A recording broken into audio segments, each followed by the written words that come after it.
Hello बच्चों, let's read this question. The question says, which of the following statements is or are correct? बच्चों हमें यहाँ कुछ statements दी गई है और हमसे पूछा गया है कि कौन सी स्टेटमेंट सही है। तो बच्चों first statement is in reamer time and reaction dichlorocarbene intermediate is formed. Second is Reamer Tyrman reaction is an example of electrophilic substitution reaction. Third is highly reactive aniline and highly deactivated ring like nitrobenzene gives Friedel-Crafts reaction. And fourth is all of these. बच्चों में यहाँ 4 statements दी गई हैं और हमसे पूछा गया है इनमें से कौन सी स्टेटमेंट सही है। फर्स्ट स्टेटमेंट कहती है कि क्या रीमर टाइमन रिएक्शन के अंदर डाइक्लोरोकार्बिन इंटरमीडिएट बनता है। सेकंड स्टेटमेंट कहती है कि क्या रीमर टाइमन रिएक्शन एक एग्जांपल है इलेक्ट्रोफिलिक सब्स्टिट्यूशन रिएक्शन का।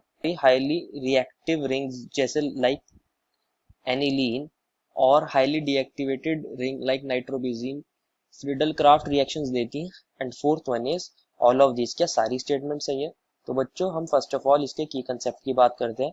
हमारा यहाँ की कंसेप्ट होगा इलेक्ट्रोफिलिक सब्स्टिट्यूशन रिएक्शन, क्योंकि Reimer Tiemann reaction as well as Friedel Crafts reactions example हैं इलेक्ट्रोफिलिक सब्स्टिट्यूशन रिएक्शन का। हम अभी डिस्कस करेंगे कि ये रिएक्शंस होती कैसे हैं और उसके बेसिस पर हम इस क्वेश्चन के आंसर्स देंगे। तो फर्स्ट ऑफ ऑल हम रीमर टाइमन रिएक्शन को डिस्कस करते हैं। रीमर टाइमन रिएक्शन बच्चों, रीमर टाइमन रिएक्शन के अंदर क्या होता है, हम फिनॉल की रिएक्शन क्लोरोफॉर्म के साथ कराते हैं in presence of base like NaOH। तो हमारे पास ऑर्थोसैलिसल्डिहाइड एंड पैरासैलिसल्डिहाइड बन जाते हैं। इस रिएक्शन को हम रीमर टाइमन रिएक्शन कहते हैं। इसको मैं आपको एक मैकेनिज्म की वे में इसको समझाता हूँ। देखो पहले हम इसके रिएक्शन को समझ लेते हैं। फर्स्ट ऑफ ऑल क्या है, हमारे पास फिनॉल है। अगर इसकी रिएक्शन हम क्लोरोफॉर्म दैट इज CHCl3 और KOH के साथ या NaOH के साथ कराते हैं तो हमारा ऑर्थोसैलिसल्डिहाइड बन जाता है और पैरासैलिसल्डिहाइड भी बन जाएगा, depending which is major and minor, ये डिपेंड करता है। तो हम यहाँ पैरासैलिसल्डिहाइड को भी लिख सकते हैं, ये हमारा OH है और ये हमारा CHO। हम इसको यहाँ डायरेक्ट ऐसे लिख रहा हूँ मैं, ortho as well as para salicylaldehyde. Salicylaldehyde means benzene ring के पर एक एल्डिहाइड ग्रुप और एक OH ग्रुप। अब इसके मैकेनिज्म की बात करते हैं। फर्स्ट ऑफ ऑल मैकेनिज्म, तो मैकेनिज्म में क्या होता है बच्चों, हमें दिया गया है क्लोरोफॉर्म विद बेस। तो क्लोरोफॉर्म को क्या मैं ऐसे लिख सकता हूँ, इससे 3 Cl अटैच्ड है, एक Cl ये रहा, एक Cl ये रहा और ये हाइड्रोजन है। हमारे पास जो बेस है KOH नेगेटिव, ये हमें क्या देगा, OH नेगेटिव देगा। KOH हमें देगा OH नेगेटिव और ये इस H को एब्स्ट्रैक्ट कर लेगा। तो H क्या करेगा, अपने दोनों इलेक्ट्रॉन इस कार्बन को दे के चला जाएगा। बेस यहाँ से एसिड को H+ को निकाल देगा तो हमें मिलेगा CCl। एक Cl ये रहा और एक Cl ये रहा और इस पर कौन सा चार्ज आ जाएगा, नेगेटिव। एंड यहाँ हमारा बन जाएगा H2। ये साइड प्रोडक्ट है, इसको भी हम डिस्कस नहीं करते। हमारा क्या बन गया है, ट्राइक्लोरो कार्बन आयन बना है। और ट्राइक्लोरोकार्बन आयन ये क्या करेगा, इसमें से Cl नेगेटिव की फॉर्म में निकल जाएगा, मतलब ये दोनों इलेक्ट्रॉन्स यहाँ से ले जाएगा तो हमें मिलेगा CCl2 और इसके ऊपर ये 2 इलेक्ट्रॉन्स है।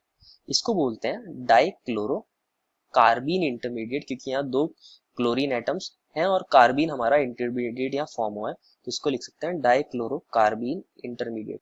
तो जो हमें कहा गया था कि रीमर टाइमन रिएक्शन में डाइक्लोरो इंटरमीडिएट बनता है, तो ये वाली स्टेटमेंट सही है। एक बार इस रिएक्शन को दोबारा समझते हैं। जो हमारा फिनॉल है वो क्या करता है, बेस तो हमारे पास प्रेजेंट है KOH, वो क्या करेगा, इस H को एब्स्ट्रैक्ट कर लेगा और यहाँ हमें देगा फिनॉक्साइड आयन। तो मैं इसको ऐसे लिख रहा हूँ, ये डबल बॉन्ड, ये डबल बॉन्ड, ये डबल बॉन्ड और यहाँ पर आ गया हमारा O नेगेटिव। अब हमारा क्योंकि डाइक्लोरोकार्बीन इंटरमीडिएट प्रेजेंट है, और जो ये डाइक्लोरोकार्बीन इंटरमीडिएट होता है ये कैसा होता है बच्चों, इलेक्ट्रॉन डेफिशिएंट होता है, क्योंकि यहाँ हमारे कार्बन का ऑक्टेट कंप्लीट नहीं है, इसके पास 6 इलेक्ट्रॉन है।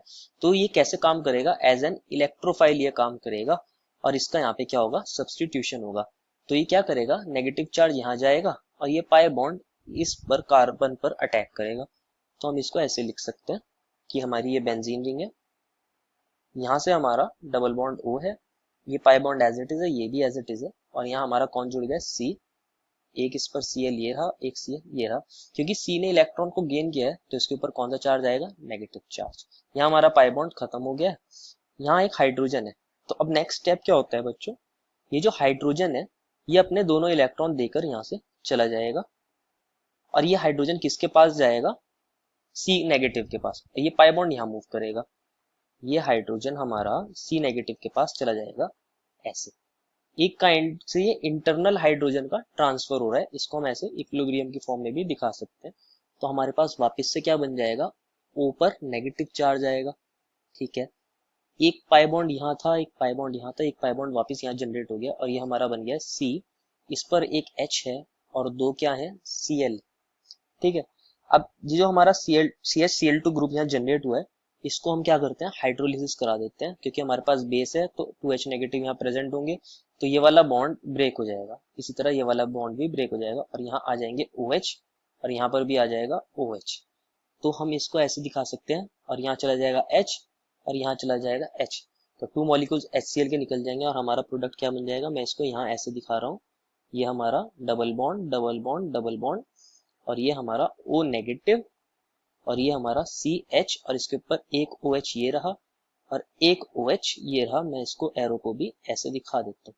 एक कार्बन के ऊपर दो OH ग्रुप, दो हाइड्रोक्सिल ग्रुप स्टेबल नहीं होते, तो यहाँ से क्या निकल जाएगा, वाटर निकल जाएगा H2O और हमारा फाइनल प्रोडक्ट क्या बन जाएगा, यहाँ पे double bond double bond double bond, ये O नेगेटिव और ये हमारा CHO ग्रुप बन जाएगा। अगर इसके अंदर हम H+ डाल दें वर्कअप के लिए तो क्या होगा, ये हमारा फिनॉक्साइड आयन किसमें जनरेट हो जाएगा, वापस से फिनोलिक ग्रुप में चेंज हो जाएगा और ये aldehyde group as it is रहेगा H+ और ये हमारा आ गया ortho salicylaldehyde, this is CHO। यही हमें बताना था। तो हो क्या रहा है ओवरऑल इस रिएक्शन के अंदर, ये वाला जो फर्स्ट स्टेप में हमारा पाई बॉन्ड ने अटैक करा है डाइक्लोरोकार्बिन इंटरमीडिएट के पास, ये कैसा स्टेप है, इलेक्ट्रोफिलिक सब्स्टिट्यूशन हो रहा है। हम इसको लिख सकते हैं इलेक्ट्रोफिलिक सब्स्टिट्यूशन। तो हम ये कह सकते हैं कि reamer Tiemann reaction is an example of electrophilic substitution reaction. तो हमारी जो फर्स्ट स्टेटमेंट है वो भी सही है और सेकंड स्टेटमेंट वो भी सही है। थर्ड पॉइंट हमसे कहा गया था कि क्या हाईली एक्टिवेटेड एनिलीन और highly deactivating ring like nitrobenzene Friedel Crafts reaction देते हैं, तो इसको हम देख लेते हैं। बात करते हैं फर्स्ट ऑफ ऑल एनिलीन की। जब हम एनिलीन की फ्रीडल क्राफ्ट रिएक्शन कराते हैं in presence of anhydrous AlCl3 और मान लीजिए हम यहाँ पे CH3CuCl ले रहे हैं, फ्रीडल क्राफ्ट एसाइलेशन करा रहे हैं, तो होता क्या है बेसिकली, हमारे पास जो एनहाइड्रस AlCl3 है वो एक लुईस एसिड है और हमारा जो नाइट्रोजन का लोन पेयर है वो इसके ऊपर यहाँ अटैक कर देता है, इसके साथ यहाँ कोऑर्डिनेट बॉन्ड बना लेता है। तो यहाँ पर फ्रीडल क्राफ्ट एसाइलेशन रिएक्शन या फ्रीडल क्राफ्ट रिएक्शंस नहीं होती, हमारा ये बन जाता है NH2 positive and AlCl3 negative. तो मैं लिख सकता हूँ यहाँ पे no Friedel Crafts reaction. Similarly जो हमारी हाईली डीएक्टिवेटेड रिंग्स होती हैं लाइक नाइट्रोबेंजीन, इसको भी हम यहाँ डिस्कस कर लेते हैं। हमारा ये रहा नाइट्रोबेंजीन, इस पर NO2 ग्रुप, अगर इसकी भी रिएक्शन हम एनहाइड्रस AlCl3 के साथ कराते हैं इन प्रेजेंस ऑफ CH3CuCl, तो यहाँ पर जो हमारा NO2 ग्रुप है ये हाईली डीएक्टिवेट कर देता है बेंजीन को। इसका जो इफेक्ट होता है बहुत हाई होता है, -M इफेक्ट हाई है, यानी माइनस मेसोमेरिक इफेक्ट बहुत ज्यादा हाई है, तो ये डीएक्टिवेट कर देगा रिंग को, यहाँ पर भी कोई रिएक्शन नहीं होगी। तो हम कह सकते हैं कि नो फ्रीडल क्राफ्ट रिएक्शन। लेकिन ऑप्शन में कहा था कि यहाँ पे फ्रीडल क्राफ्ट रिएक्शन होंगी, तो ये ऑप्शन गलत है। तो हमारे सिर्फ दो ही ऑप्शन सही है, एक ऑप्शन नंबर फर्स्ट सही है और एक ऑप्शन नंबर सेकंड सही है। Therefore the final answer is option first and second which are correct. I hope you understood it well and best of luck.